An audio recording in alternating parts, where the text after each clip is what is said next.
Camerounaises, Camerounais, mes chers compatriotes. Le 19 mai dernier, le chef de l'État Paul Biya s'est adressé à la nation camerounaise. L'essentiel de son discours était axé sur la crise sanitaire mondiale qui secouait le pays au même titre que le monde entier. Un discours qui avait rassuré un bon nombre de Camerounais car la plupart s'interrogeaient sur le silence assourdissant du chef de l'État durant ce moment de peur intense face au nouveau coronavirus qui continue de faire compter les morts à l'étranger. Plus de 5 mois plus tard, le Cameroun, bien qu'ayant remporté haut la main la bataille contre la Covid-19 grâce à la richesse de sa pharmacopée et le traitement efficace proposé par Monseigneur Samuel Kleda, le pays vit une fois de plus dans une peur inouïe dont la dimension est insoutenable. À l'origine, la crise anglophone, qui a repris de plus belle et qui compte désormais parmi ses victimes des écoliers, à l'instar de ceux de Kumba, récemment tués dans une salle de classe alors qu'ils étaient en plein cours. Un crime crapuleux qui a indigné la planète tout entière et plongé le triangle national dans un émoi difficile à décrire avec des mots. Au lendemain de ces massacres d'enfants de Kumba, qui s'ajoutent à ceux de Ngarbour, la sérénité n'est plus du tout au rendez-vous dans le pays de Paul Biya. Des attaques dans les écoles se multiplient comme si le pays était abandonné aux mains des assaillants. Le massacre de Kumba, ce n'est pas le premier. Il y a le massacre de Pigny, il y a le massacre de Ngarbour et maintenant Kumba. Et hier était Limbe.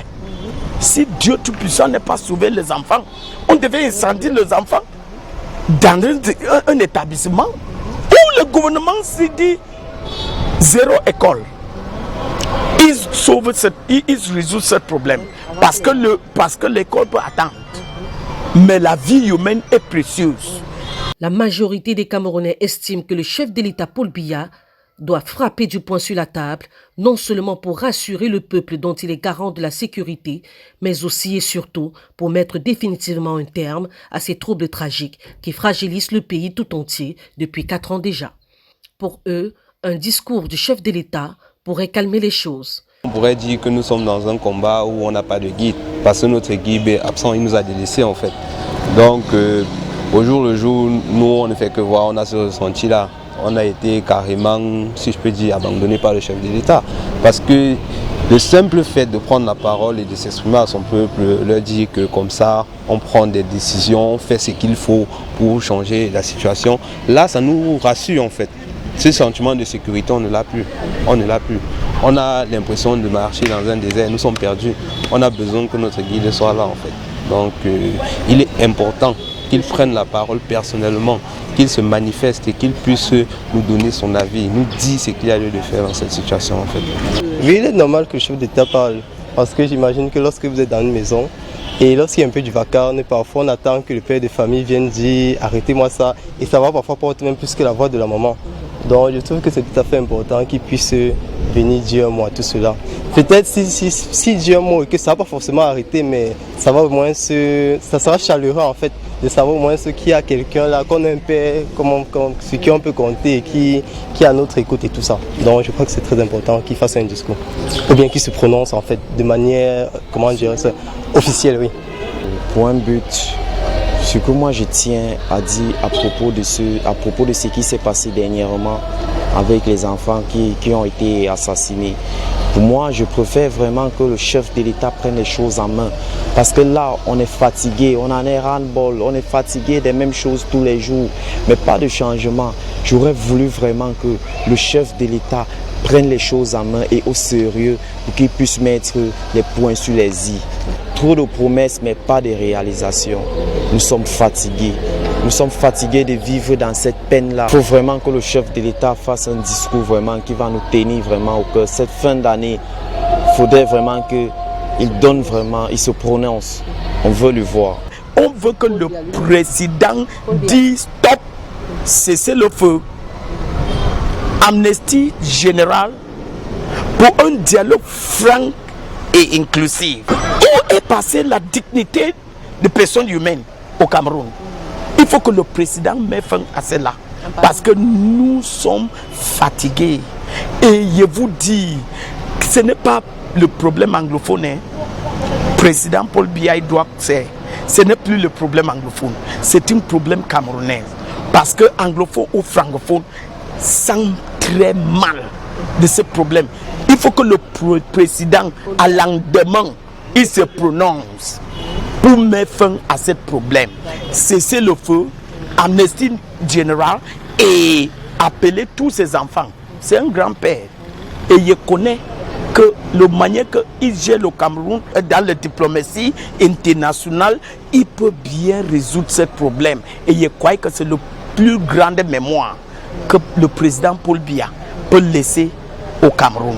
Parce qu'on ne veut pas voir le deux Cameroun. Mais je suis sûr que s'il ne résout pas le problème, la prochaine président au Cameroun va savoir le deux Cameroun. Nous, le Camerounais, on ne veut pas. Parce que moi, Augustin Windum Doye, je suis un anglophone, je n'ai rien avec mes frères et sœurs francophones. Et vice-versa. Il ne veut pas que les gens avec les égoïsmes politiques divisent le pays.